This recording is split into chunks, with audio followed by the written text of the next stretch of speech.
Graças e paz, querido irmão, minha querida irmã. Quero aqui apresentar para vocês a questão do tema a grande tribulação. Se a igreja ela passa ou se ela é arrebatada antes da grande tribulação. Nós falamos num vídeo anterior que existem 3 escolas acerca desse tema. Alguns acreditam que a igreja ela é arrebatada antes da grande tribulação. Outros acreditam que a igreja ela é arrebatada no meio da grande tribulação, ou seja, 3 anos e meio. E uma terceira visão, que a igreja ela passa pela grande tribulação e somente no último dia é que a igreja sobe para encontrar com Cristo e nesse último dia se dá então o juízo final. Eu entendo que a visão mais bíblica é que a igreja passa pela grande tribulação.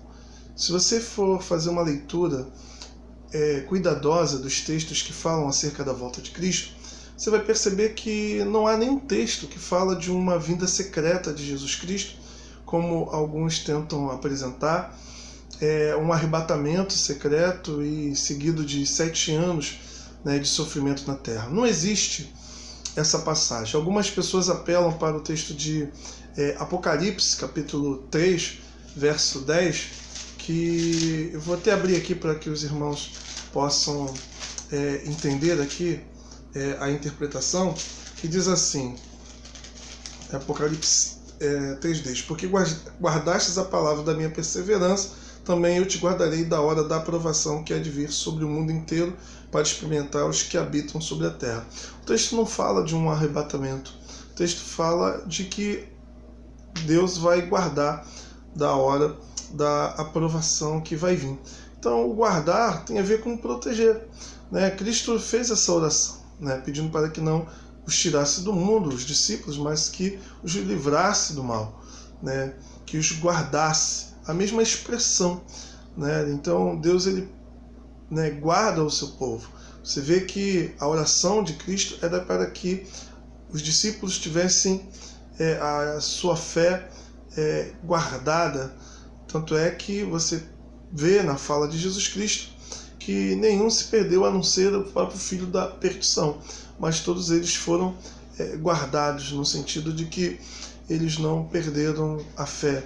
A tribulação, as dificuldades não tiraram eles do propósito do Senhor.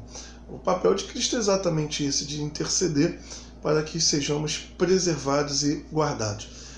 Geralmente as pessoas que falam do arrebatamento secreto apelam para o texto de Tessalonicenses, o capítulo 4, que vai dizer sobre o nosso encontro com Cristo nos ares. No verso 17 diz assim: depois nós os vivos, os que ficarmos, seremos arrebatados juntamente com eles entre nuvens para o encontro do Senhor nos ares, e assim estaremos para sempre com o Senhor.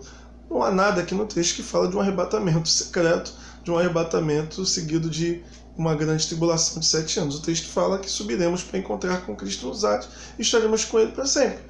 Nada contradiz a questão do ensino de que a igreja será apenas arrebatada no último dia. Mas, quando nós olhamos para Mateus, capítulo 24, que é um texto bem interessante, nós encontramos aqui informações que mostram claramente que a igreja passa pela grande tribulação. Mateus capítulo 24, ele vai mostrar que Jesus ele faz um sermão, que é chamado sermão profético, respondendo 3 perguntas dos discípulos. Jesus ele fala, olhando para o monte, olhando do monte o templo, ele fala que aquele templo seria destruído.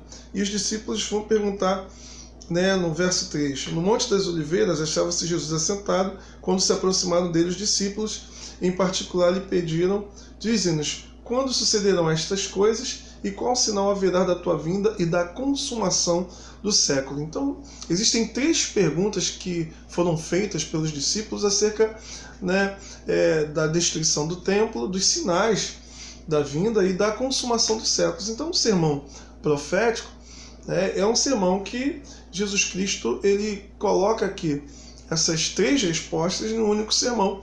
E às vezes as pessoas, quando fazem a leitura, elas esquecem que Jesus está respondendo a essas 3 perguntas. Então você vê que ele começa a falar de guerra, de rumores de guerra, ele vai falando sobre nação que se levanta, né, contra a nação, de falsos profetas, ele vai dando um sinal, né, abrangente das coisas que vão acontecer ao longo dos séculos, né, que o evangelho vai ser pregado, isso então virá o fim, né, mas aí depois, quando chega no verso 15, né, ele vai falar sobre a queda do templo de Jerusalém. Ele fala, né, ele faz uma interpretação da profecia de Daniel, né, no verso 15, quando ele vai dizer assim: quando pois vides o abominável da desolação, de que falou o profeta Daniel, no lugar santo, quem lhe entenda. Então os que estiverem na Judéia fujam para os montes, e ele continua. Você vê que isso aconteceu no templo de Jerusalém, no ano 70, quando, né, o general Tito, né, ele que era filho de Vespasiano, o imperador na época, invadiu o templo e destruiu. Né, Flávio Josefo, que foi um historiador judeu que vivenciou esse momento, falou do terrível, né, dia, como foi algo assim marcante, porque houve primeiro um período de 7 anos em que Jerusalém foi sitiada, os abastecimentos foram cortados, né, mães chegaram a comer a carne do próprio filho, enfim, uma coisa assim terrível. E depois essa invasão e a destruição do templo. Então você vê que a profecia se cumpriu, a destruição, fala das mulheres, né, das grávidas, ora para que não seja sábado, porque fala da dificuldade de uma grávida, daquelas que amamentam, de fugirem. Né? Diz o historiador também da igreja, José de Cesareia, que algumas pessoas lembraram da profecia, fugiram e conseguiram sobreviver. Né? Então é uma profecia cumprida. Mas depois o texto ele se estende, ele vai dizer acerca de coisas que ainda vão acontecer, que é a grande tribulação.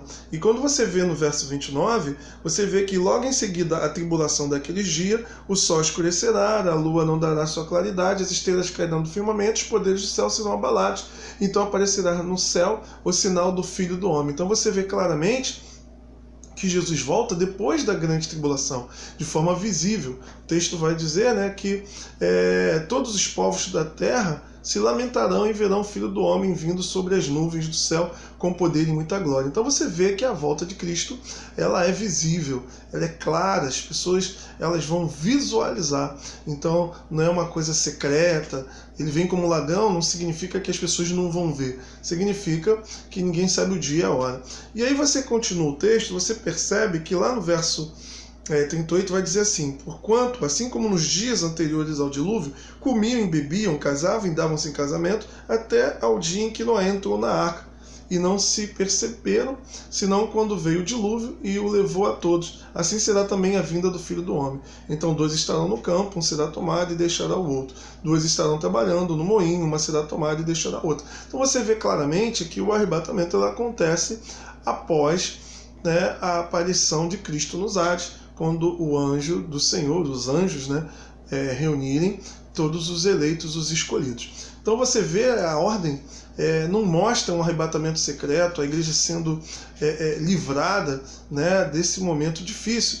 Você percebe que em todo o livro do Apocalipse não há nenhuma menção a um arrebatamento. Você vê que o livro do Apocalipse ele é escrito para a igreja, é um livro de consolação, é um livro que mostra, né, que Deus ele vai trazer a vitória para o seu povo, mas enquanto isso não acontece, mostra a perseguição do anticristo. Aliás, o anticristo ele só é anticristo porque o corpo de Cristo está presente na terra. Quando Saulo perseguia a igreja, Jesus disse: Saulo, Saulo, por que me persegues? Ou seja, quem é do corpo de Cristo na terra? A própria igreja. Então, se a igreja não está na terra, qual é a finalidade do anticristo? Ele não seria antissemita, antijudeu, mas não, anticristo exatamente porque ele combate o corpo de Cristo. Quando nós olhamos para alguns textos na Bíblia, como por exemplo Tessalonicenses, você vai ver que não há margem para a crença de um arrebatamento antes da grande tribulação.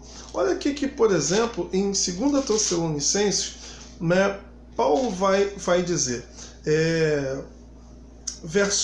capítulo 1, verso 4. Vamos para o verso 3 que fica melhor. Irmãos, cumpre-nos dar sempre graças a Deus no tocante a vós outros, como é justo, pois a vossa fé cresce sobremaneira, e o vosso mútuo amor de uns para com os outros vai aumentando, a tal ponto que nós mesmos nos gloriamos de vós nas igrejas de Deus, à vista da vossa constância e fé em todas as vossas perseguições e nas tribulações que suportais, sinal evidente do reto juízo de Deus, para que sejais considerados dignos do reino de Deus, pela qual com efeito estáis sofrendo. Então ele coloca aqui a perseguição e o sofrimento como algo positivo, né, para mostrar aqueles que de fato, né, pertencem a Deus. É como se fosse um método de purificação, para ver aqueles que de fato, né, são filhos de Deus perseverantes, né? Se de fato é justo para com Deus, verso 6, que ele dê uma paga, tribulação aos que vos atribulam.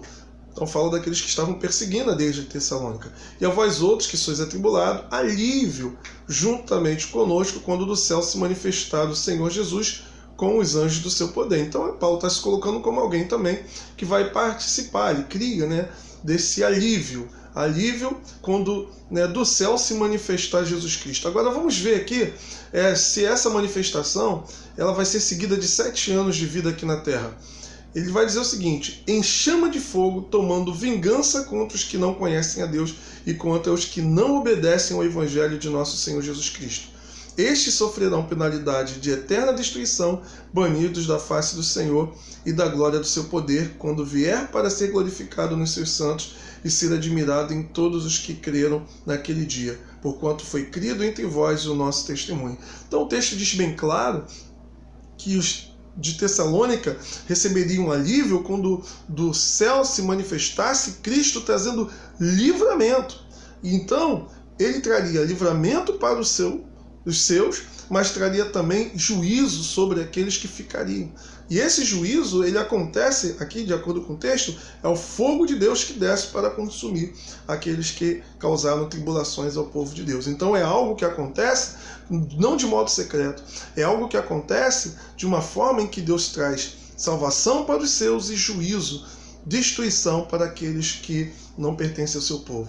Quando você olha o capítulo 2, havia na igreja de Tessalônica alguns que acreditavam que o dia do Senhor já havia se manifestado. Você pode acompanhar no capítulo 2 desse texto, no verso 2, que vai dizer assim, ó: aqui não vos demovais da vossa mente com facilidade, nem vos perturbeis, quer por espírito, quer por palavras, quer por epístola, como se procedesse de nós, supondo tenha chegado o dia do Senhor. Então havia pessoas na igreja de Tessalônica que acreditavam que o dia do Senhor já tinha chegado. E aí ele vai dizer, que no verso 3, ninguém de nenhum modo vos engane, porque isto não acontecerá sem que primeiro venha a apostasia e seja revelado o homem da iniquidade, o filho da perdição. Então o texto é muito claro que o dia do Senhor não vai acontecer antes que venha a apostasia. É uma realidade que ainda não atingiu a toda a igreja, mas a uma parte da igreja ocidental, né? E também ainda não foi revelado o homem da iniquidade, que é o anticristo. Então fica claro pelas escrituras que a igreja estará presente na manifestação do anticristo e na grande tribulação. Vou dar continuidade mostrando outros textos que provam essa visão da grande tribulação sendo uma realidade também que a igreja irá passar.